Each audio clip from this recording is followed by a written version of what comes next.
এটা আপনার চেয়ার না, এটা বাংলাদেশের শহীদ এবং শহীদ ফ্যামিলি এবং আহতদের চেয়ার, এবং যতজন আহত রয়েছে তাদের আদালতে জুলাই সনদের রায় বাস্তবায়ন হবে ইনশাআল্লাহ। আমরা যখন কথা বলতে যাই তারা বলে যে চুপ করে থাকেন, নাইলে চোখ উপড়ে ফেলবো। তারা এসে আহতদেরকে হুমকি দিচ্ছে, খায়া ফেলবো, মায়েরা ফেলবো, সব করে ফেলবো। সত্য কথাগুলো বলবো, নাম ধরে বলবো। এতে যদি চোখ উঠিয়ে নেন, আরো হাজারটা আলী প্রস্তুত আছে চোখ দিয়ে দেওয়ার জন্য। কিন্তু আগামীতে নাসিরউদ্দিন পাটোয়ারিরা বলেন কিংবা অন্য কেউ, আমরা আপনাদের সাথে আপনাদের ওই ভয়ে, রডের ভয়ে, পাথরের ভয়ে কথা বলা বন্ধ করে দিব না ইনশাআল্লাহ। ইচ্ছা মতো বাম্বু দিতেছিল হাসিনা সরকার, মামলায় মামলায় জর্জরিত করে ফেলেছিল। 8 তলা বিল্ডিং এ উনারা হাঁটা হাঁটা উঠাইছিল। আমারই তো 8 তলা বিল্ডিং এ হাঁটায় উঠাইলে খবর আছিল। আর উনার মতো বয়স্ক একজন রে মুরব্বী মানুষের যদি 8 তলা হাঁটায় উঠায় তাহলে কেমন শাস্তি দেওয়া হয় চিন্তা করেন। তখনই আমার মনে হয়েছিল প্রফেসর ইউনূস হবে পরবর্তী রাষ্ট্রপ্রধান। আল্লাহর কি কাম, তার 1 বছরের মধ্যে উনি প্রধান উপদেষ্টা হইলেন। বাংলাদেশের পরবর্তী রাষ্ট্রপতি নির্বাচিত হতে যাচ্ছেন ডক্টর মোহাম্মদ ইউনূস। প্রার্থী হিসেবে মনোনয়নপত্র জমা দিয়েছেন তিনি। সকাল 11টায় নিজে ইসিতে হাজির হয়ে মনোনয়ন অনুষ্ঠিত হবে জাতিসংঘের মহাসচিব নির্বাচন। পরবর্তী 5 বছরের জন্য সংস্থাটির দায়িত্ব নেবেন ডক্টর মোহাম্মদ ইউনূস। রাজনৈতিক মহলে আলোচনা চলছে যে বর্তমান প্রেক্ষাপটে রাষ্ট্রপতি হিসেবে সবচেয়ে যোগ্য ব্যক্তি হলেন ডক্টর মোহাম্মদ ইউনূস। অনেকের মতে তারেক রহমানের মতো একজন প্রধানমন্ত্রীর পাশে যদি ডক্টর ইউনূসের মতো ব্যক্তিত্ব রাষ্ট্রপতি হিসেবে থাকেন, তবে বিশ্ব দরবারে বাংলাদেশ একটি প্রভাবশালী অবস্থানে থাকবে। রাষ্ট্রপতি ডক্টর মোহাম্মদ ইউনূস তিনি দায়িত্ব নিচ্ছেন। শিরোনাম হচ্ছে বঙ্গভবনের নতুন বাসিন্দা, রাজনৈতিক বিরোধের মধ্যে রাষ্ট্রপতির দায়িত্ব নিলেন ডক্টর মোহাম্মদ ইউনূস। আসসালামু আলাইকুম দর্শক, নতুন একটা নিউজে সবাইকে স্বাগতম। দর্শক, ভিডিওর শুরুতেই যে ভিডিওগুলোর অংশ বিশেষ আপনারা দেখেছেন, ভিডিওর অংশগুলো দেখেই বুঝতে পেরেছেন যে আজকের এই ভিডিওটি কতটুকু গুরুত্বপূর্ণ এবং আকর্ষণীয় হতে চলেছে। দর্শক, তাই সবাইকে বলবো ধৈর্য সহকারে আজকের এই ভিডিওগুলো দেখতে হবে আপনাদের, তাহলে সবকিছু জানতে পারবেন বা বুঝতে পারবেন। তো চলুন কথা না বাড়াই ভিডিওগুলো দেখে আসি। দাঁড়ান, যারা এখন পর্যন্ত আমাদের এই চ্যানেলটি সাবস্ক্রাইব করেন, প্রতিনিয়ত এ ধরনের গরম গরম খবরগুলো পেতে আমাদের চ্যানেলটি সাবস্ক্রাইব করে দিবেন। যারা করেছেন ধন্যবাদ। চলুন একটা লাইক দিয়ে বিস্তারিত সবগুলো ভিডিওর আলোচনাগুলো শুনে আসি। ইচ্ছা মতো বাম্বু দিতেছিল হাসিনা সরকার, মামলায় মামলায় জর্জরিত করে ফেলেছিল। 8 তলা বিল্ডিং এ উনারা হাঁটা হাঁটা উঠাইছিল। আমারই তো 8 তলা বিল্ডিং এ হাঁটায় উঠাইলে খবর আছিল। আর উনার মতো বয়স্ক একজন রে মুরব্বী মানুষের যদি 8 তলায় হাঁটায় উঠায় তাহলে কেমন শাস্তি দেওয়া হয় চিন্তা করেন।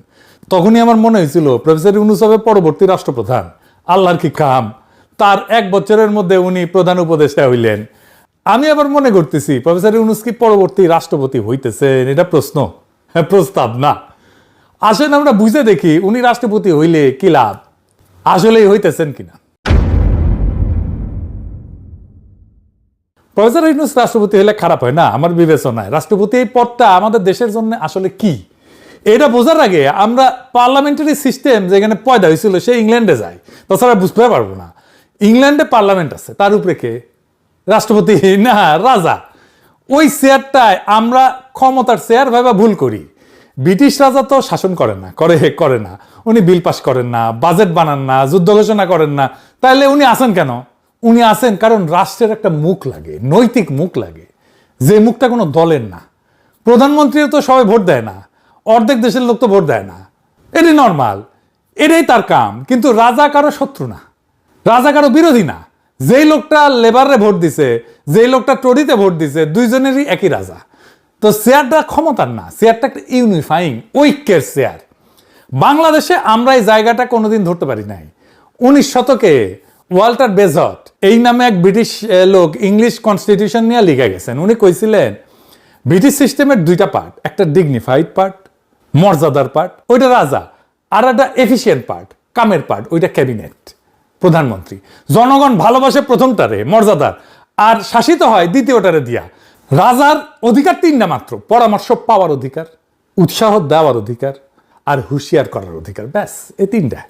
এখন দেখেন বাংলাদেশে কি ঘটছে, আমরা 2টা পার্ট এক লোকের গায়ে চাপায় দিচ্ছি। প্রধানমন্ত্রী একই লগে কামের পার্ট আর মর্যাদার পার্ট। রাষ্ট্রপতিরে উনি বানায় না, আসলে প্রধানমন্ত্রী বানায়, মানে উনি সরকার, উনি আবার জাতি। এর ফল কি হয়? ফল হইল প্রাইম মিনিস্টারের সমালোচনা মানে দেশের সমালোচনা, দলের সমালোচনা মানে মুক্তিযুদ্ধের সমালোচনা, নেতার সমালোচনা মানে রাষ্ট্রদ্রোহ। এটা কোনো লোকের বদমাইশি না, এটা সিস্টেমের গোড়ার গলদ। খালি চেয়ারটা যেই লোক খায় ফেলাইছে, ওই লোকটা এখন একই লগে প্রধানমন্ত্রী আর রাজা। আর আমাদের রাষ্ট্রপতি কার চাকরি করে? কেউ কইবেন আমাদের রাষ্ট্রপতি আছেন, কিন্তু তারে বানায় কে? তারে বানায় সংসদ। মানে সংসদের মেজরিটি মানে প্রধানমন্ত্রী। তাহলে রাষ্ট্রপতি হইলেন ওই লোক যারা প্রধানমন্ত্রী নিজের হাতে বাছাই করছেন এবং যাকে দরকার হইলে বিদায় করতে পারেন। বদরুদ্দোজা চৌধুরীরা বিদায় করছিল না। এই লোক জাতির ঐক্যের প্রতীক কেমনে হয়? ওই তো নিজে একটা দলীয় নিয়োগ।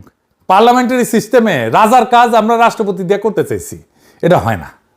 দলীয় নিয়োগে রাষ্ট্রপতি কখনো রাজার সেই রোল প্লে করতে পারে না। পার্লামেন্টারি সিস্টেমে সেই জন্যই রাজা যদি না থাকে তাহলে রাজার একটা গায়ে বেশি আর খালি থেকে যায়। আমেরিকানরা কিন্তু পার্লামেন্টারি ডেমোক্রেসির এই গ্যাঞ্জামটা বুঝেছিল, তাই ব্রিটিশ কলোনি থেকে রিপাবলিক হইলেও তারা পার্লামেন্টারি সিস্টেম নেয় নাই, প্রেসিডেন্সিয়াল সিস্টেম নিছে। জর্জ ওয়াশিংটনের নাকি রাজা হওয়ার প্রস্তাব দেওয়া হয়েছিল, সত্য মিথ্যা জানি না, উনি নাকি রাজি হন নাই। বেকুব একটা শরীর বডিগার্ড হইলে লাভ দিয়া রাজি হয়ে যাইতো। একটা রাষ্ট্রে একটা ইউনিফাইং ক্যারেক্টার লাগে।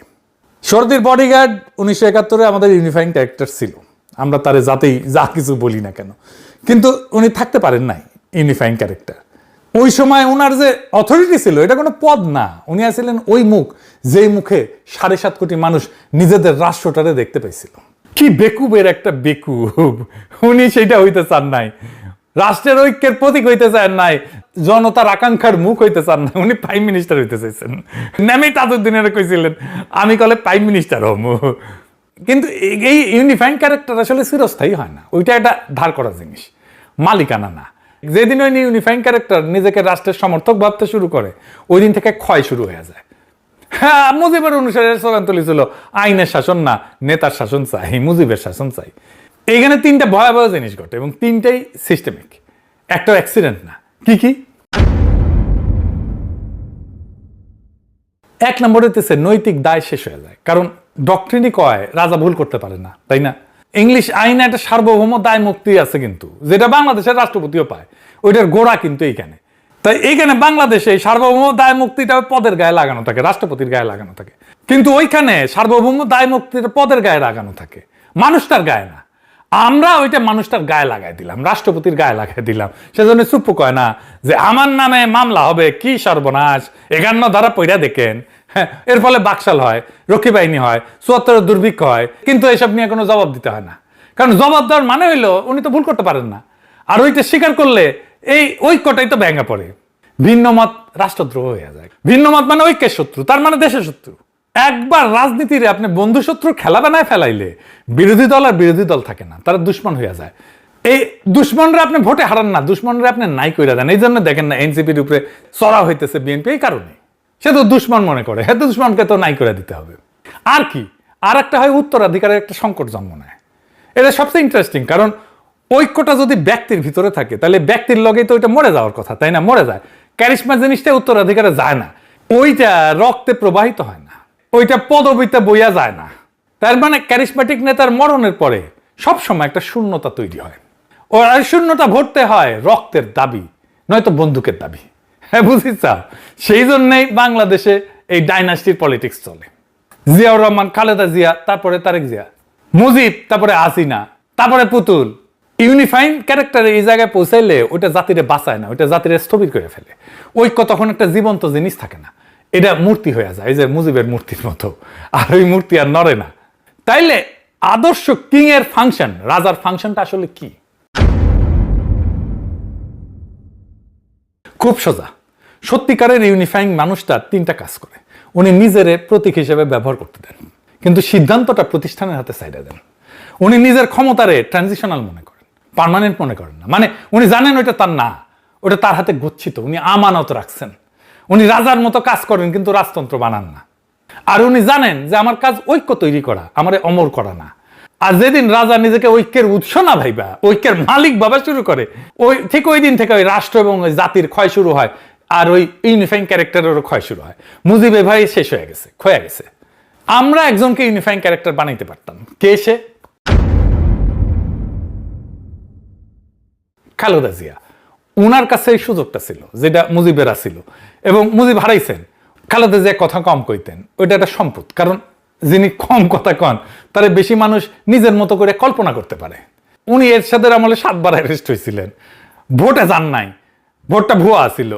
ওই অনর ভাবটাই তার একটা কিং ফাংশনের কাছাকাছি নিয়ে গেছিল। হাসিনা বিরোধী লড়াইয়ে আমরা একটা জাতির ঐক্যের মুখ কল্পনা করছিলাম খালেদা জিয়ার মধ্যে। উনি কোনো কাজে ছিলেন না, উনি কোনো নির্দেশ দিতেন না, উনি কোনো কিছু ঘোষণা করতেন না, উনি কোনো রাজনৈতিক কর্মসূচি দিতেন না, উনি কথাই বলতেন না। উনি অন্তরীণ ছিলেন, কিন্তু আমাদের প্রেরণা ছিলেন। সেই জন্যই 2024-এর 5ই অগস্টে আমরা বন্দিশালা ভাঙ্গা সেই মুখ, সেই দৃষ্টি, সেই কায়াকে আমরা মুক্ত আকাশের নিচে আনছিলাম। কিন্তু দুর্ভাগ্য, সে আমানত আমরা রক্ষা করতে ব্যর্থ হয়েছি। আমরা ওনাকে সমগ্র বাংলার জন্য মাথার ছাতা করতে চাইছিলাম, পারি নাই। আর আগেই খোদা তাআলা ওনারে নিয়ে গেছেন। যে মুখে ইনসাফ এবং হকের আলো দেখার কথা ছিল, সেই মাতৃমুখ আমরা হারাই ফেলছি। আজ তিনি দুনিয়ার সব সীমানার ঊর্ধ্বে, নির্ভরতার সেই দৃষ্টি মিলছে মহাকালের প্রান্তে। বাইসা থাকলে কি হয়তো জানি না, বাইসা থাকলে আজকে ওনার দলের এই ফিতনা, এই জুলুম, এই দেখে নিজেই হয়তো ঘৃণায় মুখ ফেরাই নিতেন। যাই হোক, আল্লাহ সর্বোত্তম পরিকল্পনাকারী, তাকে এই নোংরামি দেখতে হয় নাই। মহান সৃষ্টিকর্তা তাকে তার রহমতের ছায়, শহীদের মর্যাদায় নিকটবর্তী আসনে অধিষ্ঠিত করেন। কিন্তু এই খালেদের জায়গা তো পুরোপুরি নেওয়া যাবে না, কিন্তু কিছুটা হইলেও এই শূন্যতা পূরণের মতো একজনই আছেন, যিনি দলের না। ইনি হচ্ছেন প্রফেসর ইউনূস। বিএনপির অনেকে মির্জা ফখরুলের কথা কইতেছে প্রেসিডেন্ট হিসেবে। আমি এটা ভোট করেছিলাম ফেসবুকে, এডিটর সাহেব একটু দেখান ভোটটা। প্রেসিডেন্ট হিসাবে মেজর হাফিজ পাইছেন 75,000-এর বেশি ভোট, আর মির্জা ফখরুল পাইছেন 9,500-9,600-র মতো ভোট। মানে বুঝিছেন তো মির্জা ফখরুল কত অজনপ্রিয় নেতা। এখন এটা কইতে পারেন যে আপনার পাঠক দর্শকেরা দিচ্ছে, বাট আমার পাঠক দর্শকদের কাছে তো জনপ্রিয় হইতে হবে, তাই না? আমার পাঠক দর্শকের কাছে তো মির্জা হাফিজ জনপ্রিয় হয়েছে, তাই না? আমার মতে রাষ্ট্রপতির পদ নিয়ে আমরা চূড়ান্তভাবে রাজার মতো একটা ইউনিফাইং ক্যারেক্টার পাবো না বাংলাদেশে। ইউনূস হইলেও না। খালেদা জিয়ার শাসন 20 বছর আগে শেষ হয়েছিল, তার শাসনের স্থিতি ধূসর। কিন্তু প্রফেসর ইউনূস মাত্র কয়েক মাস আগে শাসন করছে। ইউনূস এখন ডিগনিফাইড পার্ট না, ওই যে মর্যাদার পার্ট না, এফিশিয়েন্ট পার্ট, কাজের পার্ট। মানে বেজর যেটা যুক্তি দিছিলেন যে যে লোক শাসন করছে, বাজেট দিছে, পুলিশ চালাইছে, সিদ্ধান্ত নিছে, সে অনিবার্যভাবে অর্ধেক দেশের শত্রু হয়ে গেছে। এটা তারেক রহমানকেও হইতে হবে। তারেক রহমান যতই চেষ্টা করুক না কেন নিজের ইমেজ বাড়ানোর জন্য, কাল্ট ফিগার বানানোর জন্য, এটা হবে না। ক্ষমতায় থাকলে এটাই সমস্যা। এটা তার দোষ না, এটা শাসন করলে এটা হয়। আপনি ক্ষমতায় গেছেন, মরিছেন। শাসন ক্ষমতায় থাকা জনপ্রিয় থাকা যায় না। রাজা ইউনিফাইং থাকতে পারে কারণ সে শাসন করে না। যে শাসন করছে তাকে পরে ইউনিফাইং বানানো যায় না। তাহলে আমাদের সামনে সমাধান কি? কেউ কইবেন যে ভাই তাইলে আমেরিকার মতো প্রেসিডেন্সিয়াল সিস্টেম চলে যায়, ওখানে তো প্রেসিডেন্ট ভোটে নির্বাচিত। ঠিক আছে, কিন্তু একটা কথা খেয়াল করেন, প্রেসিডেন্ট যদি ভোটে আসেন তাইলে তো তারাও সবাই ভোট দেয় নাই। অর্ধেক দেশ তার বিপক্ষে ভোট দিছে, প্রায় অর্ধেক, তাই না? মানে উনি অর্ধেক দেশের শত্রুর, ঠিক প্রধানমন্ত্রীর মতোই। তাইলে লাভটা কি হইলো? লাভ আছে একটা, ওই অন্য জিনিসের লাভ আর কি। মানে আমাদের এখনকার রাষ্ট্রপতির সাথে একজন ভোটে আসার প্রেসিডেন্ট অনেক ভালো। সেকেন্ড ব্যালেন্স থাকে, ভোটে আসা প্রেসিডেন্ট, ভোটে আসা সংসদ, সংসদ আইন বানাবে, প্রেসিডেন্ট নির্বাহী হবে। পাওয়ারের ব্যালেন্স হয়, বেটার পাওয়ারের ব্যালেন্স হয় এখানে। সেই জন্য আমি প্রেসিডেন্সিয়াল সিস্টেমের পক্ষে মেলা কথা কইছি, এটা শুনে নাই। আর প্রেসিডেন্ট ভোটে নির্বাচিত হইলে তো প্রধানমন্ত্রীর দয়া চেয়ারে বসেন না, উনি বসছেন জনগণের ভোটে। তাই কিন্তু নেই, উনি প্রধানমন্ত্রী চাকর না। এটা বড় লাভ। বুঝতে হবে এটা ক্ষমতার সমস্যার সমাধান, ঐক্যের সমস্যার সমাধান না। প্রেসিডেন্ট নির্বাহী, উনি শাসন করেন, আর যে শাসন করে সে কোনোদিন ঐক্যের মুখ হইতে পারে না। সেই জন্য প্রেসিডেন্সিয়াল সিস্টেমে গেলেও ওই ঐক্যের চেয়ারটা কিন্তু খালি থেকে যায়। দুনিয়ার লোকে এই ঝামেলাটা ধরতে পারছে এবং কয়েকটা আলাদা আলাদা রাস্তায় এটার সমাধানের চেষ্টা করছে। আসেন একটা একটা করে দেখাই। ইরানে করছে একজন অভিভাবক সুজাই চান। ভোটে যিনি আসবেন উনি তো দলের লোক, তো ঐক্য দিতে পারবেন না। তাইলে ভোটের উপরে একজন মানুষ বসাই, যিনি ভোটের ভিতরে নাই, দলের ভিতরে নাই, ধর্মের দিক থেকে সবার উপরে। উনি হবেন জাতির অভিভাবক, সর্বোচ্চ ধর্মীয় নেতা। কাগজের জিনিসটা সুন্দর, কিন্তু বাস্তবে কি হইলো? যে লোকটার অভিভাবক বানানো হইলো, উনি কিছুদিন পরে অভিভাবক থাকলেন না, উনি মালিক হয়ে গেলেন। কারণ ওনার উপরে তো কেউ নাই, তার ভোটে বিদায় করার কোনো রাস্তাও নাই, তার ভুল ধরার কোনো আদালত নাই। আর যে ঐক্যের লাইগা এই পুরা বন্দোবস্ত, ওই ঐক্যটা কি আসলো? আসে নাই তো। ইরানের একটা বিরাট অংশ অভিভাবকের বিরুদ্ধে ছিল এবং আছে। রাস্তায় বিশাল আন্দোলন হয়েছে এই যুদ্ধ শুরুর আগে, রক্ত ঝরছে, জীবন গেছে। মানে অভিভাবক বানাইলে একটা সম্ভাবনা থাকে অভিভাবক মালিক হয়ে যাবে, তার উপরে কোনো লাগাম না রাখলে ওইটা ঠেকানো যায় না। জার্মানি একটা চেষ্টা করছিল যে কোনো মুখের দরকার নাই, এটা প্রতিষ্ঠান বসা। দ্বিতীয় বিশ্বযুদ্ধের পর জার্মানি একদম উল্টা রাস্তায় হাঁটলো। ওরা কইলো একটা মানুষের মুখের উপরে জাতির ঐক্য রাখাটাই তো বিপদ। হিটলারও তো একটা মুখিয়া ছিল, তাই না? তাইলে আমরা মুখটাই বাদ দিই। ওরা ঐক্যের অভিভাবকত্ব দিল একজন লোকের হাত থেকে তুলে নিয়ে সাংবিধানিক আদালতের হাতে। মানে কেউ সংবিধান মানলে কোনো রাজা এসে থামায় না, আদালত এসে থামায়। মুখটা মানুষের মুখ না, মুখটা কালো গাউনের মুখ, আদালতের মুখ, ন্যায়ের মুখ, ইনসাফের মুখ। এটার ভালো দিক আছে যে আদালত তো বুড়া হয় না, মরে না, ওই যে ছেলেপোলা হয় না আদালতের, তার চারপাশে চাটুকার জমে না। মানে আগে যে তিনটা বিপদের কথা কইছিলাম, দায় মুক্তি, ভিন্নমত, উত্তরাধিকার, তিনটা এক লাফে চলে যায়। কিন্তু দুর্বলতা আছে, এই আদালতের জন্য মানুষ তো রাস্তায় নামে না। আগে কইছি মানুষ বিমূর্ত জিনিসের লাইগা মরতে যায় না, সেজন্য এই মডেলে ঝুঁকি কম কিন্তু আবেগও কম, টান কম। আবেগ তৈরি হয় না, আবেগ দরকার আছে রাষ্ট্রে। মালয়েশিয়া কি করছে, রাজা রাখো কিন্তু রাজারে অস্থায়ী বানায় দাও। এটা একটা চালাক সমাধান। মানে মালয়েশিয়ার 9টা রাজ্যের 9 জন সুলতান আছে, এখন ওরা কি করছে, এই সুলতান 9 জনের ভিতর থেকে একজনরে 5 বছরের লেগে গোটা দেশের রাজা বানায়। 5 বছর শেষ উনি নেমে যান, আরেকজন উঠেন পালাকুইরা। মানে দেখেন কি ঘটলো, রাজা আছে কিন্তু রাজার মালিকানা নাই, চেয়ারটা আছে, ঐক্যের মুখটা আছে, রাজকীয় মর্যাদাও আছে, কিন্তু একটা লোক ওই চেয়ারটারে নিজের বাপের সম্পত্তি বানাইতে পারে না, কারণ সে জানে 5 বছর পরে তারে উঠে যেতে হবে। এইটা দিয়ে ওরা এক ঢিলে 2 পাখি মারছে, ব্যক্তি পূজা মারছে। কারণ যেই লোকের মেয়াদ 5 বছর তারে ঘিরে অমরত্বের গল্প বানানো যায় না। চাটুকারও জানে 5 বছর পর তো এই মানুষটা থাকবে না, কেউ না, তাই এর তেল দিয়ে লাভ নাই। উত্তরাধিকারের সংকটও যায়, কারণ পরের রাজাকে ওইটা আগে থেকে ঠিক করা আছে। রাজা মারা গেলে কোনো শূন্যতা তৈরি হয় না, কোনো রক্তের দাবি ওঠে না, হ্যাঁ, কেউ বন্দুক নিয়ে ঢুকে পড়ে না। আমাদের রাজনৈতিক ইতিহাসে 2টা বড় আখাস্তা জিনিস আছে, একটা ব্যক্তি পূজা আর উত্তরাধিকার। মালয়েশিয়ানরা এই বুদ্ধি দিয়া এটা ছাপা করে ফেলছে। আফগানিস্তানে এবার আর একটা সিস্টেম আছে, নাম হচ্ছে জিরগা, মানে বৈঠক সালিশ আর কি। গ্রামের ঝামেলা মিটাতে গ্রামের মুরব্বীরা বৈশা যান, এন্ড গোটা দেশে যখন কোনো বিচার ঝামেলা লাগে তখন ডাকা হয় লয়া জিরগা, মানে বড় জিরগা, মহাসভা। এটা কোনো নতুন জিনিস না, কোনো বিদেশি নকলও না। 1947 সালে কান্দাহার এইরকম একটা বড় জমায়েতে বৈশাই আহমেদ সাদ্দুর রানীরে বাদশা বানাইছিল। ওইখান থেকেই আফগানিস্তান রাষ্ট্রটার জন্ম হয়। এরপর 1964 সালে জহির শাহের সংবিধান পাশ হয়েছে লয়া জিরগায়। তারপরে 2003-4 সালে তালেবান সরকার পতনের পর নতুন সংবিধানও পাশ হয়েছে লয়া জিরগাতেই। মানে দেখেন, বাদশা বানানো, সংবিধান বানানো, নতুন রাষ্ট্রটা শুরু করা, সবগুলাই ওই কাজ যে কাজগুলা করার ক্ষমতা কোনো চালু সরকারের থাকে না, থাকা উচিত না। আইডিয়াটা আসলে কি, এটা ধরেন খুব দরকারি। আমরা যতক্ষণ ক্ষমতার কথা কই আমরা ভাবি কে শাসন করবে, কিন্তু তার আগে আরেকটা প্রশ্ন আছে, শাসনের নিয়মটা কে বানাবে? যেই সংসদ সংবিধানের অধীনে জন্ম নিছে সে তো সংবিধান বানাইতে পারে না, সে স্রেফ সংবিধান মানতে পারে আর কিছু মেরামত করতে পারে, কারণ সংবিধানই তার বাপ। ছেলে বাপ পয়দা করতে পারে না, তাইলে বাপ পয়দা করে কে? জনগণ। তো জনগণ তো একটা বিমূর্ত জিনিস, জনগণ তো একটা রুমে বসে কথা কইতে পারে না। বাংলাদেশে 18 কোটি মানুষকে একসাথে বসে কথা বলতে পারবে না।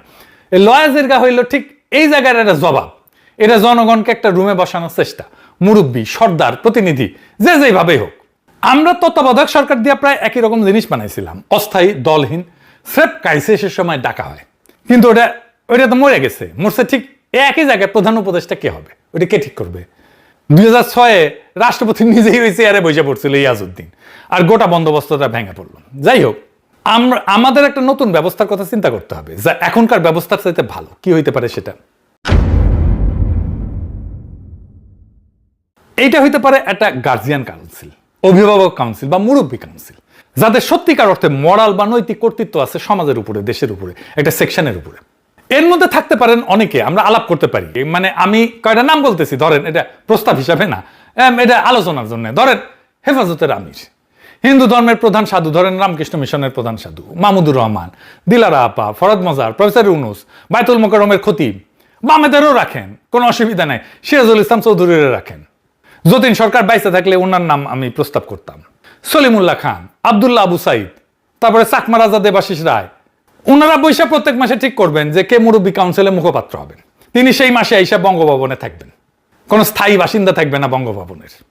ওনারা বৈশা যে সিদ্ধান্ত নেবেন সেইটা আমরা সবাই মানব, আদালত মানবে, সংসদ মানবে, বাধ্য থাকবে। এবং ওনারা শাসনের প্রশ্নে কিছু বলবেন না, মরাল প্রশ্ন, নৈতিক প্রশ্নে ওনারা আমাদেরকে গাইড করবেন। এই মুরব্বী কাউন্সিল আজীবনের জন্য না, 2 বছর পর পর আমরা সামাজিক আলোচনা করে আবার সর্বজন গ্রাহ্য আর একটা কাউন্সিল বানাবো। আগের কাউন্সিলের কেউ থাকতেই পারেন। তাহলে দেখবেন সমাজে একটা শ্রেণী মরাল ভয়েস হয়ে উঠবে। একজন একক ব্যক্তিরে যদি প্রেসিডেন্ট বানাইতে চায় এই সিস্টেম হইতে পারে, কিন্তু এখনকার জন্য তো এই সিস্টেম তো করার নাই। কিন্তু এখন যদি বিএনপি একজন একক ব্যক্তিরে প্রেসিডেন্ট বানাইতে চায় তাহলে প্রফেসর ইউনুস বিএনপির জন্য ভালো চয়েস আমি মনে করি। ইউনুসের কিছু ব্যক্তিগত ক্যারিশমা তো আছেই, তার গ্লোবালি একটা গ্রহণযোগ্যতা আছে, দেশের মানুষের মধ্যে একটা বড় অংশের মধ্যে গ্রহণযোগ্যতা আছে, মানুষ তারে চিনে। এখন প্রফেসর ইউনুস হইতে চায় কিনা সেটা আমি জানি না। প্রফেসর ইউনুসের পেশ সচিব কইছিল উনি রাষ্ট্রপতি হইতে চান না, তবে ওনারা বানাইতে হইলে ওনারা সংসদে সবার ভোটে পাশ করাইতে হবে, জামাত এনসিপি সহ। না হলে ওনার নামে অভিযোগ আসবে যে দেখছো আগে থেকে সিস্টেম করে রাখিছিল বিএনপির সাথে, সেই জন্যই বিএনপি ক্ষমতাতে আনিছে। ইউনুসকে রাষ্ট্রপতি করলে বিএনপি যেটা বলার চেষ্টা করে যে ইউনুস সরকার আসলে জামাত এনসিপি সরকার ছিল, ওই আর্গুমেন্ট আর দিতে পারবে না। তবে আমরা 2 মাসের মধ্যে তো দেখতে পারবো কে হইতেছে বাংলাদেশের রাষ্ট্রপতি। এই পদটা এই মুহূর্তে বাংলাদেশের জন্য নিছক অলংকার হয়ে থাকবে না, এই মানুষটারে আগামীর রাজনৈতিক সংকটে ভূমিকা রাখতে হবে। এবং আমরা দেখতে চাই বাংলাদেশে বেশিরভাগ মানুষের কাছে গ্রহণযোগ্য একটা মানুষ, আন্তর্জাতিকভাবে পরিচিত একটা মানুষ, দেশের একটা নৈতিক মুখ হইয়া রাষ্ট্রপতির পদে বসুন। ইনকিলাব। আরে ডিঙ্কা চিকা এ এ এ এ এ এ এ এ এ। বিষয়টা বোঝেন নাই? আচ্ছা, কারা কারা বুঝছেন ভিডিওর শেষের অংশে বলবো এটা কি ছিল আর কেনই বা আমার তো কুতকুত্তা খুশি ফিল হচ্ছে। বুঝতে পারবো? শোনো, মুরব্বীর কথা তো তোমরা জীবনে শুনছো না, এমনি এমনি কোনো চুলটি পাকছে না, বাতাসে না, আইডিয়ার উপর পাকছে। হুট করে রাষ্ট্রপতি পদে যে নতুন নামটা এন্ট্রি নিচ্ছে সেটাকে আমার আপনার সকলের প্রিয় যারা এখনো ভালো হয়ে যান সুৎখুর বলেন ডক্টর ইউনূসকে রাষ্ট্রপতি হতে যাচ্ছে, মামলা হবে। যদিও দেশে এখন ডেমোক্রেসি আছে, তারপরেও ইন্টারেস্ট, এটা বিজনেস পারপোজ আসতেই পারে। যাই হোক, তো হুট করে টোটালি বাউন্ডারির বাইরে থেকে যে আবার ইন করা, তাও কোন পদে? মানে ভাবতে পারেন রাষ্ট্রপতি পদে। তবে আমি যখন ওনার কথা বলছি তখনও বিষয়টা শতভাগ নিশ্চিত নয়, তবে আলোচনায় উঠে চলে এসেছেন। অপরদিকে মির্জা ফখরুল ইসলাম, ডক্টর মঈন খান এবং খন্দকার মোশাররফ হোসেন, এই 3 জনের মধ্যে আমি বলছিলাম যে মির্জা ফখরুল ইসলাম তিনি সবচেয়ে বেশি যোগ্য। যদি এখনো আমি বলি রাষ্ট্রপতি পদে কে বেশি যোগ্য, ডক্টর ইউনূস নাকি মির্জা ফখরুল ইসলাম আলমগীর, আমি মির্জা ফখরুল ইসলাম আলমগীরের, আমি মনে করি ব্যক্তিগতভাবে, এটা আমার ব্যক্তিগত একটা ফিলিংস, যে he is better than doctor Yunus. কারণ ডক্টর ইউনূস তিনি ডিফারেন্ট একটা অ্যাঙ্গেলের স্টেজে হয়তো সফলতা পেয়েছেন, কিন্তু রাষ্ট্র পরিচালনায় তিনি খুব বেশি সফলতা পাননি। তিনি তার জন্য যে পরিমাণ সুযোগ সুবিধা নিয়েছেন, রাষ্ট্রপতি হয়ে গেলে তার এত কথা বলতে পারবো না, হ্যাঁ আগেই বললেন আর কি। যাই হোক, এখন কেন হঠাৎ করে মির্জা ফখরুল ইসলাম আউট হইয়া ডক্টর মোহাম্মদ ইউনূসের নামটা আলোচনায় আসছে? একটা জিনিস খেয়াল রাখেন, আপনি হয়তো আলোচনায় নয়তো সমালোচনায়, কোনোটাই কিন্তু থাকতে হবে। আলোচনায়ও নাই, সমালোচনায়ও নাই, আপনি কিন্তু আসলে মাঠের মধ্যেই নাই। দর্শক, আগামী 24 অক্টোবরের মধ্যে নতুন রাষ্ট্রপতি নির্বাচন প্রক্রিয়া সম্পন্ন করতে হবে। তো এখন এই আভ্যন্তরীণ যেই সমীকরণ আমরা দেখছিলাম, সেই সমীকরণ ছাপিয়ে ডক্টর মোহাম্মদ ইউনূসই রাষ্ট্রপতি পদে আসতে পারে এমন আলোচনা এই মুহূর্তে রাজনৈতিক বিশ্লেষক সহ বেশ কিছু ব্যক্তিদের মতামত সামনে আসছে। বলা হচ্ছে যে ডক্টর ইউনূস সাহেব, এখন অনেকে বলতেছেন যে নির্বাচনের আগে ডক্টর মোহাম্মদ ইউনূসের সাথে যখন জামাতের খুব বেশি ঘনিষ্ঠতা ছিল, একটা পর্যায়ে আমরা ভাইবেই নিয়েছিলাম যে এই সরকারটারে জামাতই চালায়, তাই না? ডক্টর ইউনূস জামাতের কথায় ওঠেন বসেন, এরকম কিন্তু একটা পারসেপশন তৈরি হয়েছিল, বিশেষ করে বিএনপির পক্ষ থেকে ইশারা ইঙ্গিতে বলা হতো। কিন্তু যখন লন্ডনে গেলেন ডক্টর ইউনূস, সেইখানে একটা বৈঠক হয়েছিল, সেই বৈঠকের পরই সবকিছু আসলে আস্তে আস্তে বদলাতে থাকে। আমরা দেখছি যে ডক্টর ইউনূসের তৎকালীন প্রেক্ষাপটে বিএনপি যে কোণঠাস অবস্থান ছিল, সেখান থেকে কিছুটা হলেও তারা স্বস্তির নিঃশ্বাস ফেলেছিল। তো এখন যখন ওনার নাম আলোচনায়, তো কেউ কেউ আবার দেখলাম কমেন্টে লিখতেছে কি যে এটা লন্ডন বৈঠকেই সিদ্ধান্ত হয়ে গেছিল যে জনাব তারেক রহমান তিনি হবেন প্রধানমন্ত্রী আর ডক্টর মোহাম্মদ ইউনূস তিনি হবেন আপনার রাষ্ট্রপতি। কেন এরকম? এটা নিয়ে অনেক বিশ্লেষকদের মন্তব্য এরকম যে যদি তখন ডক্টর ইউনূসের সাথে এরকম সেটেলমেন্ট না হইতো, তাহলে দেশে নির্বাচনই হইতো না। ডক্টর ইউনূস ওই যে এরকম মানে 5 বছর স্যার আপনাকে চাই একটা ঈদের নামাজ করার পর এরকম হাত টাত দিয়া উনিও খুশি হয়েছিল। অনেকে বলতেছিল যে জনগণ তো আমাদেরকে চায়। এটা থেকে বিএনপি ভয় পাইছে যে আরে এত বছর পরে এমনি এমনি যে আসলো, এখন আবার এত কাহিনী, এই ডক্টর ইউনূস তো আসলে জায়গা ছাড়বে না মনে হচ্ছে। তো এইরকম একটা আলোচনা মানুষের মুখে মুখে আছে, কিন্তু রাজনৈতিক বিশ্লেষকরা বলছেন যে আপনার বিএনপির যে নীতি নির্ধারণী পর্যায় এবং দলের ভেতর যখন অভিজ্ঞ অনেক লোক আছে, সেখানে ডক্টর ইউনূসের নাম আলোচনায় আসার একটাই কারণ হতে পারে যে আমাদের যিনি প্রধান বিএনপির এই মুহূর্তে সিপাহ সালার আমি বলতে পারি গেল 17 বছর মির্জা ফখরুল ইসলাম আলমগীর, তিনি সম্ভবত রাষ্ট্রপতি পদে আপনার খুব বেশি উৎসুক না। গেল 24 ঘন্টা বা 48 ঘন্টায় বেশ কয়েকটা গণমাধ্যমে যেটা দেখলাম, সেখান থেকে মনে হলো যে তিনি হয়তোবা এটাতে যাবেন না। এখন কেন যাবেন না সেটা তিনি ভালো জানেন, আবার যাইতেও পারেন, থাকে না যে না না আমি নিব না, আরে ভাই নেন আরেক চামচ, এরকম হইতে পারে।